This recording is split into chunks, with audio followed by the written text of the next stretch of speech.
Saved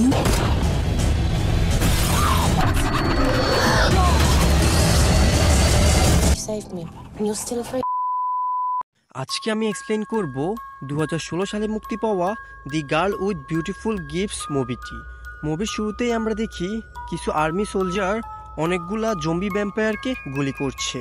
আসলে জম্বির সংখ্যা এত বেশি ছিল যে যতই মারে তাও জম্বি কমে না, কারণ সেই সময়কালে পৃথিবীর 90% লোকই জম্বি হয়ে গিয়েছে, আর বাকি অল্প কিছু সংখ্যক মানুষ ছিল। এত জম্বিদের মাঝে এই মানুষগুলোর বেঁচে থাকা প্রায় অসম্ভব হয়ে উঠেছিল, কিন্তু তাও একটা উপায় ছিল, সেটা হলো এই জম্বিদের উপর ভ্যাকসিন প্রয়োগ করলে তারা আবার মানুষে রূপান্তরিত হবে। এই মেয়েটির নাম মেলিনি। সে কয়েক বছর ধরে এই ঘরে বন্দি। তখন সে কারোর পায়ের শব্দ শুনলে এইখানে থাকা হুইল চেয়ারে বসে যায়। তারপর সেখানে কিছু সোলজার এসে মেলিনির হাত পা মুখ বেঁধে বাইরে নিয়ে আসে, আর সেখানে মেলিনির মতো আরও অনেক বাচ্চাকে একইভাবে বন্দি করে একটি ক্লাসরুমে নিয়ে আসতে দেখা যায়। একটু পর এই বাচ্চাগুলোকে ক্লাস করার জন্য একটা টিচার আসে, তার নাম হেলেন। কিন্তু টিচার ক্লাস করানোর আগে কেন বাচ্চাগুলোর হাত পা মুখ বেঁধে ফেলা হয়েছে, কিছুক্ষণ পরে সেটা আমরা জানতে পারবো। বন্ধুরা, পুরো ভিডিওটি শুরু করার আগে সবাই আমার চ্যানেলটি সাবস্ক্রাইব করে ফেলুন। ম্যাডাম হেলেনের সবথেকে প্রিয় স্টুডেন্ট হচ্ছে মেলিনি। যাই হোক, ক্লাস শেষ হলে আবার সব বাচ্চাকে তাদের সেলে নিয়ে যাওয়া হয়। এই বাচ্চাগুলোকে দেখলে অনেক শান্তসভ্য মনে হলেও এরা কিন্তু একদমই শান্তসভ্য নয়। এই বাচ্চাগুলোকে খেতে দেওয়া হয় জীবন্ত জন্তু জানোয়ার, আর তারা সেগুলো খুব মজা করেই খায়। পরের দিন আবার তাদের ক্লাসে আনা হয়। তারা খাতায় কিছু লিখছে। লেখা শেষ হলে মেলিনি তার লেখাগুলো হেলেনকে পড়ে শোনায়। হেলেন ম্যাম ইমোশনাল হয়ে গিয়ে তার মাথায় হাত রাখে। তখনই সেখানে সার্জেন্ট ড্রিল নামে একটা লোক আসে, আর তাকে বলে, তুমি কেন একে স্পর্শ করেছ? তুমি জানো এ কতটা ভয়ঙ্কর? এই কথা বলে সার্জেন্ট ড্রিল একটা কাপড় দিয়ে তার হাত পরিষ্কার করে, আর সেই হাত বাচ্চাটার সামনে আনলে বাচ্চাটার বিহেভিয়ার চেঞ্জ হয়ে যায়। সে ড্রিলের উপর আক্রমণ করতে চাচ্ছে। একে একে সব বাচ্চারা ভয়ঙ্কর হয়ে ওঠে। এরপর সার্জেন্ট ড্রিল তার হাতে একটা ক্রিম লাগিয়ে সেখান থেকে চলে যায়। আসলে এখানে সব সোলজাররা তাদের বডিতে এই ক্রিমটা ইউজ করে, যার ফলে তাদের শরীর থেকে মানুষের গন্ধটা চলে যায়, আর জম্বিরা বুঝতে পারে না এরা মানুষ। ক্লাস শেষে সব বাচ্চাকে আবার তাদের সেলে নিয়ে যাওয়া হচ্ছে। তখন সেখানে সার্জেন্ট ড্রিল আসলে মেলিনি বলে, আমার কাছে যদি এমন একটা বক্স থাকতো যার মধ্যে অনেকগুলো শয়তান বাস করে, তাহলে সেই বক্সের ভিতরে আমি তোমাকে বন্দি করে সারা জীবনের জন্য দরজাটা বন্ধ করে দিতাম। এটা শুনে সার্জেন্ট ড্রিল রেগে গিয়ে তাকে সেখান থেকে বের করে নিয়ে আসে। আর এখানে আমরা দেখি তাদের সীমানার বাইরে অনেকগুলো জম্বি ভিতরে ঢোকার জন্য চেষ্টা করছে, আর আর্মিরা তাদের উপর এলোপাতাড়ি গুলি করেই যাচ্ছে। যাই হোক, সেখান থেকে সার্জেন্ট ড্রিল মেলিনিকে একটি ল্যাবে নিয়ে আসে। এখানে আসলে মেলিনি দেখে একটা কাচের পাত্রে মানুষের মস্তিষ্ক রাখা, আর সেখানে লেখা ছিল 13। তখন সে বুঝতে পারে তাদের ক্লাসে 13 নম্বর সিটের মেয়েটি অনেক দিন ধরে ক্লাসে আসতেছে না। তার মানে এরা তাকে মেরে ফেলেছে, আর এই মস্তিষ্ক সেই মেয়েটির। এরপরে এখানে ডক্টর কিরোডাইলার তার অ্যাসিস্ট্যান্টকে দেখানো হয়। ডক্টর মেলিনিকে একটি ইঞ্জেকশন দিয়ে ঘুম পাড়িয়ে দেয়। এখন তার মস্তিষ্কের অপারেশন করতে যাবে, তখনই সেখানে ম্যাডাম হেলেন চলে আসে। সে এটা করতে বাধা দেয়, কারণ তার সবথেকে প্রিয় এবং ইন্টেলিজেন্ট স্টুডেন্ট হলো মেলিনি, তাই সে কখনোই এটা করতে দিবে না। তখন সেখানে দুইটা সোলজার চলে আসে আর হেলেনকে ধরে নিয়ে যায়। কিছুক্ষণ পর জম্বিরা তাদের ল্যাবে হামলা করে আর ডক্টরের অ্যাসিস্ট্যান্টকে কামড় দিয়ে দেয়, যার ফলে সেও জম্বি হয়ে যায়। ডক্টর ভয় পেয়ে অন্য রুমে পালিয়ে যায়। মেলিনি যেহেতু অর্ধেক মানুষ অর্ধেক জম্বি, তাই তার শরীরে মানুষের গন্ধ ছিল না, আর যারা পুরোপুরি জম্বি হয়ে যায় তারা চোখে দেখে না। সেই জন্যই ডক্টরের অ্যাসিস্ট্যান্ট মেলিনিকে দেখেনি, আর মেলিনি সেখান থেকে পালিয়ে বের হয়ে আসে। সে বাইরে আসলেই দেখে এখানে আর্মি আর জম্বিদের মধ্যে যুদ্ধ চলছে। তখনই সে হেলেন ম্যামকে দেখতে পায়। সে দৌড়ে এসে আর্মিদের উপর হামলা করে, তাদের ঘাড়ে কামড় দিয়ে মেরে ফেলে, আর সে অজ্ঞান হয়ে নিচে পড়ে যায়। তখন হেলেন ম্যাম মেলিনিকে কোলে নিয়ে চলে যাচ্ছিল, তখন অনেকগুলো জম্বি চলে আসে। একটা আর্মির গাড়ি এসে জম্বিদের উপর গুলি চালিয়ে হেলেনকে বাঁচিয়ে নেয়। সে গাড়িতে আগে থেকেই ডক্টর কিরোডাইল ছিল, আর গাড়িটা চালাচ্ছিল সার্জেন্ট ড্রিল। অনেকগুলো জম্বি সেই গাড়ির পিছনে পিছনে দৌড়াতে থাকে, কিন্তু গাড়ির স্পিড বেশি থাকায় তারা সেখান থেকে অনেক দূরে চলে আসে। কিছুক্ষণ পর সার্জেন্ট ড্রিল মেলিনিকে দেখতে পায়। তখন সে মেলিনিকে গুলি করে মেরে ফেলতে চায়, কারণ মেলিনি যাকে কামড়াবে সেও এখন জম্বি হয়ে যাবে। হেলেন তাকে মারতে দেয় না। সে বলে, ঠিক আছে, তাহলে আমরা মেলিনিকে ছেড়ে দিয়ে দিই। তারপরে হেলেন তাকে গাড়ি থেকে নামিয়ে দেয়, কিন্তু ডক্টর সার্জেন্টকে বলে মেলিনি খুবই ইন্টেলিজেন্স, তার মস্তিষ্কের প্রয়োজন আছে। সেটা আমাদের ভ্যাকসিন বানাতে সাহায্য করবে।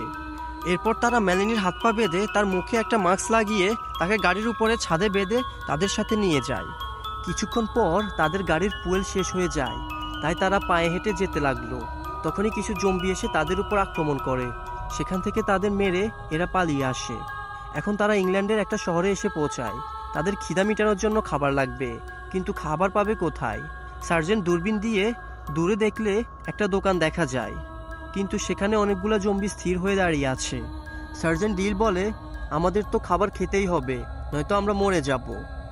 তাই সবাই সিদ্ধান্ত নেয় তাদের পুরো শরীরে ক্রিম লাগিয়ে সেখানে যাবে আর খাবার নিয়ে আসবে, কিন্তু কেউ কারোর সাথে কথা বলবো না, তাহলে জম্বিরা বুঝতে পারবে না এখানে মানুষ এসেছে।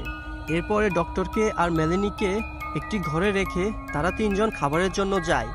মেলানি ডক্টরকে বলে, আমি কে, আমার পরিচয় কি? তখন ডক্টর মেলানিকে বলে, যখন পুরো দুনিয়া জম্বি ভাইরাসে আক্রান্ত হয়েছে, তাদের মধ্যে যে মহিলারা প্রেগনেন্ট ছিল, তোমরা হলে সেই মহিলাদের সন্তানেরা। তোমরা জম্বিদের সেকেন্ড জেনারেশন। এরপরে তারা পুরো রাত এখানেই থাকে।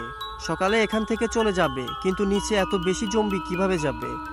সব জম্বিরা স্লিপিং মোডে আছে, যদি একবার ঘুম ভেঙে যায় তাহলে সবাই শেষ। এরপরে মেলানি বলে, আমি নিচে যাব, আমি জম্বিদের অন্যদিকে নিয়ে যাব। তখন সার্জেন্ট ডক্টরকে বলে, এটাই আমাদের শেষ আশা, তার মস্তিষ্ক দিয়ে আমরা ভ্যাকসিন বানাবো। একে এখান থেকে চলে যেতে দিলে এ আর ফিরে আসবে না। মেলানি বলে, আমি ফিরে আসব, আমি জম্বি হয়ে থাকতে চাই না, আমি তোমাদের মতো মানুষ হয়ে সহজ স্বাভাবিক জীবনযাপন করতে চাই। এগুলা বলে মেলানি সেখান থেকে বের হয়ে আসে। সে একটা কুকুর দেখতে পায়। সে কুকুরকে কোলে নিয়ে জম্বিদের মাঝখানে ছেড়ে দেয়। কুকুরের ডাক শুনে জম্বিদের ঘুম ভেঙে যায়, আর সব জম্বি কুকুরের পিছনে দৌড়াতে থাকে। এরপরে পুরো জায়গাটা খালি হয়ে যায়, আর মানুষেরা সেখান থেকে বের হয়ে আসে। সামনে যেতে যেতে তারা জম্বিদের অনেকগুলা ডেড বডি দেখতে পায়, আর সেই ডেড বডিগুলোর ভিতর থেকে অনেকগুলো শিকড় মাকড় বেরিয়ে একটি বড় গাছে রূপান্তরিত হয়েছে, আর সেই গাছের বীজও বেরিয়ে গেছে। ডক্টর কিরোডাইল বলে, এই বীজগুলা ফেটে বাতাসে মিশে গেলে তখন দুনিয়ার সব মানুষ জম্বি হয়ে যাবে। তারপর তারা সেখান থেকে তাড়াতাড়ি চলে এসে একটি ল্যাবে আশ্রয় নেয়। সবাই এখন ক্ষুধার্ত, তাদের খাবারের প্রয়োজন, তাই একটা সোলজার খাবারের সন্ধানে বের হয়ে যায়। অন্যদিকে মেলানিরও খিদা লেগেছে। সে বলে, আমি তোমাদের শরীরের গন্ধ পাচ্ছি, আমার এখনই খাবার দরকার। এটা শুনে মেলানিকে তারা ছেড়ে দেয়।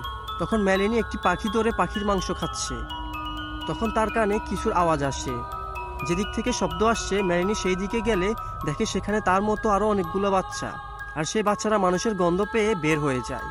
এগুলা দেখে মেলানি তাড়াতাড়ি সেখান থেকে ল্যাবে চলে আসে, আর হেলেন আর সার্জেন্টকে বলে, এখানে আমার মতো আরও অনেকগুলো বাচ্চা আছে, আর তারা আমাদের সেই সোলজারকে মারতে গিয়েছে। অন্যদিকে সেই সোলজারকে দেখানো হয় সে খাবারের খোঁজে বের হয়েছিল। সে একটি দোকানের সামনে খাবারের প্যাকেট পায়। সে দোকানের ভিতরে ঢুকলেই সে বাচ্চাগুলো সোলজারের উপর হামলা করে আর তাকে মেরে ফেলে। আসলে এই বাচ্চাগুলো সোলজারকে মারার জন্য ফাঁদ পেতেছে। এরপরে সেখানে সার্জেন্ট ডিল, হেলেন আর মেলানি আসে, আর তারা বুঝতে পেরেছে তাদের সাথীকে এই বাচ্চারা মেরে ফেলেছে, এবং তারাও এই বাচ্চাদের ফাঁদে পা দিয়েছে। তারপরে একে একে সব বাচ্চারা বের হয়ে আসে। সার্জেন্ট তাদের ওপর গুলি করতে যাবে, তখনই মেলানি গুলি করতে বারণ করে। আর এই বাচ্চাগুলোর একজন লিডার আছে, তার সাথে মেলানি ফাইট করে। মেলানি তার বুদ্ধি খাটিয়ে সেই লিডারের হাতে হাতকড়া লাগিয়ে দেয়। এরপরে একটি ব্যাট নিয়ে তাকে পিটিয়ে মেরে ফেলেছে। সব বাচ্চাদের লিডারকে মেরে ফেলেছে এটা দেখে বাকি বাচ্চারা ভয় পেয়ে পালিয়ে যায়। মেলানি, সার্জেন্ট আর হেলেন আবার সেই ল্যাবের মধ্যে চলে আসে, কিন্তু ল্যাবে আসতে দেখেই ডক্টর কেরোডাইল মুখে মাস্ক পরে তাদেরকে বন্দুক তাক করে। ল্যাবের ভিতরে ডক্টর কিছু ড্রাগ ছিটিয়ে দিয়েছে, যার ফলে সবাই অজ্ঞান হয়ে যায়। এরপর ডক্টর মেলানির ব্রেন অপারেশন করবে, তখনই মেলানি উঠে যায়। তখন ডক্টর বলে, তুমি যাকে এত ভালোবাসো তার জন্য নিজেকে কোরবানি করতে পারবে না? তুমি কি চাও তোমার হেলেন ম্যাম জম্বি হয়ে যাক? এগুলা বলার পর মেলানি ইমোশনাল হয়ে যায়। সে ডক্টরকে জিজ্ঞেস করে, আমি কি বেঁচে আছি? তখন ডক্টর বলে, হ্যাঁ তুমি বেঁচে আছো। আর তখনই মেলানির মাথায় একটা কিছু বুদ্ধি আসে, আর সে ডক্টরকে ল্যাব থেকে বের হতে মানা করে এবং সে সেখান থেকে বের হয়ে যায়। এরপরে মেলানি সেই শিকড় মাকড় থেকে তৈরি হওয়া গাছের কাছে আসে, আর সে গাছে আগুন জ্বালিয়ে দেয়। এর ফলে বাতাস ইনফেক্টেড হয়ে গিয়েছে। তখন সেখানে সার্জেন্ট ড্রিল আসে, আর তার গায়ে বাতাস লাগে। মেলানি সার্জেন্টকে বলে, তুমি কেন ল্যাব থেকে বের হয়েছ? আমি তো সেটা এয়ারটাইট করে লাগিয়ে এসেছি।